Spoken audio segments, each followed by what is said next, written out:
అన్న మీ పేరు? రామిరెడ్డి. జగన్మోహన్ రెడ్డి గారి పరిపాలన ఎలా ఉందంటారు? చాలా బాగుంది. చాలా బాగుంది. ఏ రకంగా?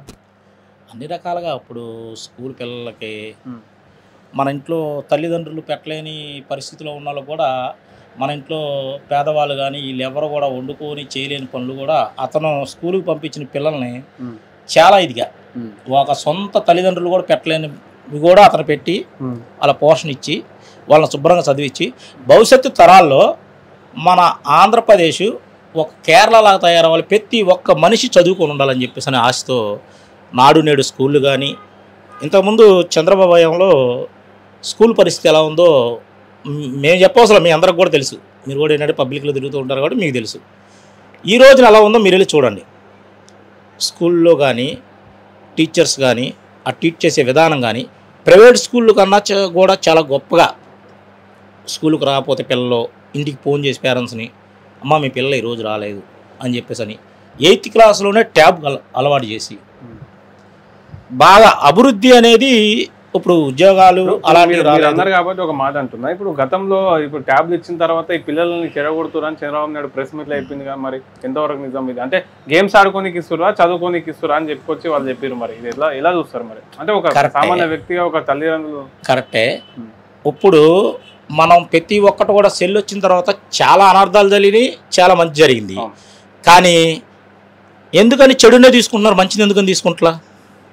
అలాగే సెల్లో చూసి చాలామంది పిల్లలు అభివృద్ధి చెంది చాలా నేర్చుకుంటున్నారు. అంతదాకెందుకు మా బాబే ఫోన్లో చూసి ఈ ఫ్రాగ్స్ వస్తే ఏ దేశమైనా చెప్పగలడం, అలా నాలెడ్జ్ కూడా వస్తుంది. కాకపోతే చిన్న మిస్టేకులు జరుగుతూ ఉంటాయి.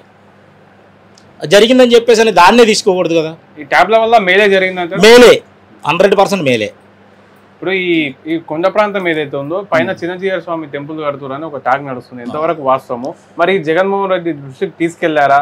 ఇక్కడ మీరు గత 40 సంవత్సరాల నుంచి 50 సంవత్సరాల నుంచి మీ నాన్న కానీ మీ చుట్టాలు కానీ 20-30 సంవత్సరాలు ఎప్పటి నుంచో ఉంటున్నారు కదా, మరి ఇది ఎలా ఉండబోతుంది రానున్న? ఈ 2014లో సీఎం జగన్ మన చంద్రబాబు నాయుడు సీఎం అయినప్పుడు మన రాజధాని ఇక్కడ చేయాలని చెప్పేసి అని రాజధాని భూములు తీసుకున్నాడు. రాజధాని భూములు తీసుకొని లోకేష్ అప్పుడు 3 శాఖలకు మంత్రి. అతను ఈ రోడ్డు పక్కమ్మటి లేబర్ అనేవాళ్ళు ఉండకూడదని చెప్పేసి అని ఈ ఇళ్ళన్నీ తొలగిస్తానికి బుల్డోజర్లు తీసుకొని వచ్చారు. ఆ రోజున ఇక్కడ ఉన్న ప్రజలందరూ కూడా రోడ్డును పడి మాకు ఎవరా దిక్కు అంటే ఆ రోజున దేవుళ్ళలాగా మాకు ఆర్కే గారు అండగా నించోని మా అందరి కోసం అతను బుల్డోజర్ ముందు పడుకొని ఈ ప్రజల్ని కానీ నన్ను దాటి వెళ్ళాలి, మీరు ఇల్లు తీయాలంటే ఇక్కడ ఎవరు? ఆర్కే గారే వచ్చి స్వయాన ఆయన కూర్చొని తీస్తానికి వెళ్ళేదని చెప్పేసి అని ఆ రోజున ఇక్కడ ఉన్న ప్రజలందరూ కూడా వాళ్ళు అప్పటి వరకు కట్టిన ఇంటి పన్నులు, స్థలం పన్ను ఇవన్నీ కూడా తీసుకొచ్చి కరెంటు బిల్లు ఇవన్నీ తీసుకొచ్చి మేము గత 50 సంవత్సరాల నుండి ఇక్కడే నివసిస్తున్నాం, దయచేసి మమ్మల్ని ఎక్కడంటే తీయొద్దని చెప్పేసి అని మేము కోర్టుకి వెళ్ళి ఆర్డర్లు కూడా తీసుకొచ్చారు ఆర్కే గారు. ఆయన సొంత డబ్బులతో చేశాడు.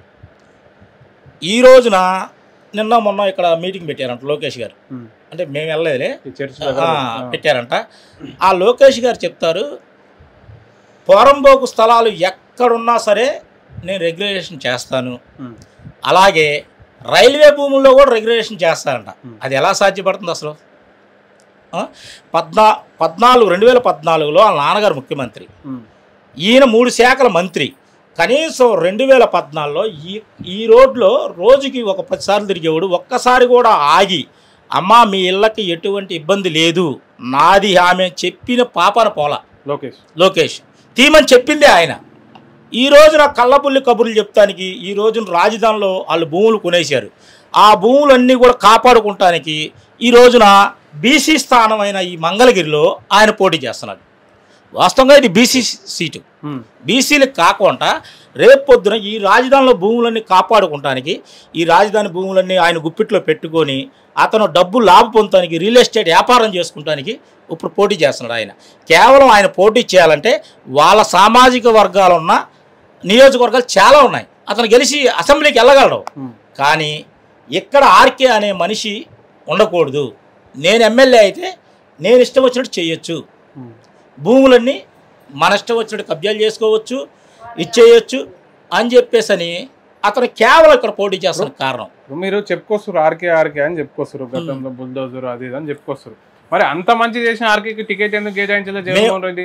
జగన్మోహన్ రెడ్డి గారు ఫస్ట్ నుంచి కూడా చెప్పింది అదే, బీసీల స్థానాన్ని బీసీలకి ఇవ్వాల్సిందే. ఇప్పుడు ఆర్కే గారు ఒక రెడ్డి సమాజానికి చెందిన ఆయన, బీసీ స్థానాన్ని ఏరే వాళ్ళకి ఇవ్వడానికి వీల్లేదు, బీసీలకి ఇవ్వాలి, బీసీ మహిళల్ని ఎంకరేజ్ చేయాలని చెప్పేసి అని ఇచ్చాడు. అది అంతే తప్ప అందులో ఎటువంటి మర్మం లేదు. అలాగే ఆర్కే గారు కూడా చాలా కష్టపడి ముందుండి నడిపించి రేపు పొద్దున లావణ్య గారిని భారీ మెజార్టీతో గెలిపించుకొని వస్తానని చెప్పేసి అని ఆర్కే గారు చెప్పారు. మంగళగిరిలో వైసీపీ జెండా ఎగురుతుంది 100%. నాకు తెలిసినంత వరకు మేము అనుకునేది ఏంటంటే, లోకేష్ అనే వ్యక్తికి లైఫ్లో ప్రజల చేత ఎన్నుకోబడి అసెంబ్లీకి వెళ్ళలేడని మేము అనుకుంటున్నాం. అంతే. ఎందుకంటే వాళ్ళ నాన్నగారు పదవిలో ఉన్నప్పుడు దొడ్డిదారిలో ఏదో వెళ్ళి చేశాడు, మినిస్టర్ చేశాడు, 3 శాఖల మినిస్టర్ చేశాడు. కానీ అతను ప్రజలతో ఎన్నుకోబడి అతను జీవితంలో అసెంబ్లీలోకి వెళ్ళలేడని చెప్పేసి మేమైతే అనుకుంటున్నాం. Thank you. మరి పైన గుట్ట ప్రాంతం ఉన్నటువంటి కబ్జాలు గురవుతున్నాయి, తర్వాత చిన్నజీవుడు స్వామి వచ్చి ఆక్రమించుకుంటాని అనేక రకాలుగా చర్చించుకుంటున్నారు కదా. మరి మీ ప్రాంత వాసులు, మీరు గతంలో ఎప్పటి నుంచో ఉన్నటువంటి మీరు జగన్మోహన్ రెడ్డిని గారి లేకుంటే పలానా రేపు నాడు గెలిచే ఎమ్మెల్యే కానీ ఎంపీని కానీ కోరాలనుకుంటే ఏం కోరుకుంటారు? మీకు న్యాయం ఎలా రకంగా? మేమైతే ఫస్ట్ నుంచి కూడా అడిగేది ఏంటంటే, ఈ కొండ ప్రాంతం వరకు పట్టాలు ఇవ్వండి అని చెప్పి అడిగాము. కాకపోతే కొన్ని కారణాల వల్ల ఈ పట్టాలు ఇవ్వటం అనేది జరగలేదు. కానీ జగన్మోహన్ రెడ్డి గారు ఏంటంటే, ఇక్కడ ఇల్లు అనేది తీస్తే కన్ఫామ్గా ప్రతి ఒక్కరికి కూడా ఇల్లు ఇచ్చి, ఇల్లు కట్టిన తర్వాత చేపిస్తాం, ఖాళీ చేపిస్తాం అన్నారు. అది కూడా ఏంటి, అభివృద్ధి కోసం. గతంలో చెప్పారా, మీకు చెప్పారా, ఎవరితో చెప్పారు? ప్రెస్లో చెప్పారా? ప్రజలతో చెప్పారు, ఎమ్మెల్యే గారు. అది కూడా ఇప్పుడు కూడా అభివృద్ధి కోసం కొద్దిగా ఏదైనా అవసరం ఉంటేనే చేస్తాం, అభివృద్ధికి ఎవరు కూడా ఇది కాదుగా. ఇప్పుడు ఇక్కడ డ్రైనేజ్ పరంగా, వాటర్ పరంగా ఎటువంటి ప్రాబ్లం, అన్ని పనులు కూడా ఈ జగన్మోహన్ రెడ్డి గారు వచ్చిన తర్వాత అన్ని పనులు కూడా చేశారు. మాకు టీడీపీ నుంచి ఎటువంటి సహకారం కానీ ఏమీ కూడా చేయలేదు. ఇక్కడ టీడీపీ వాళ్ళు ఒక పని చేసింది లేదు. అది వాళ్ళ ప్రభుత్వంలో కానీ ప్రతిపక్షంలో ఉన్నప్పుడు కానీ ఒక్క పని చేసింది కానీ, ఒక ట్యాప్ వేయించింది కానీ, లేకపోతే ఒక ఇల్లు చేసింది కానీ, లేకపోతే ఒక ఏదైనా కార్యక్రమంలో పాల్గొంది కానీ లేదు. మళ్ళీ జగన్మోహన్ రెడ్డి సీఎం అవుతారంటారా? 100% జగన్మోహన్ రెడ్డి సీఎం అవుతారు. అతను 30 సంవత్సరాల వరకు అతనికే సీఎంగా ఉంటాడు. సుమారు ఎన్ని సీట్లు గెలిచే అవకాశం? దాదాపుగా 100 నుంచి 110 వరకు రావచ్చు. థ్యాంక్ యూ అన్న.